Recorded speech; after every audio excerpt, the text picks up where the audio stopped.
Good morning, welcome to my mini blog. আজকে ঘুমই ভাঙছে বাইরে বৃষ্টি দেখে। এটা সকাল ছিল, অনেক জোরে বৃষ্টি হচ্ছিল। একটু কমলে পড়াতে গেছিলাম, আর বাসায় এসে দেখি রান্না বান্নার প্রস্তুতি হচ্ছে। মানে আপু আজকে আমাদের সবাইকে ট্রিট দিচ্ছিল।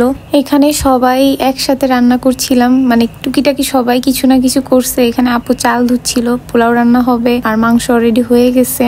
একদিকে রান্না করা হচ্ছে আর অন্যদিকে আমরা একটু নাচ গান করছিলাম। তার ভিতরে আবার রান্নাঘরে গেলাম যে রান্না কত দূর, এসে আবার একটু কালা চশমা চললো। এরপরে সবাই মিলে খেতে বসে গেলাম। রান্নাটা অনেক মজা হয়েছিল, আপু অনেক ভালো রান্না করে।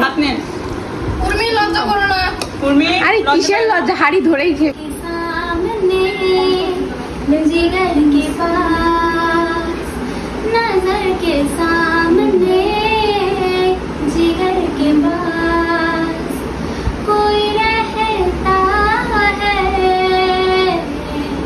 वो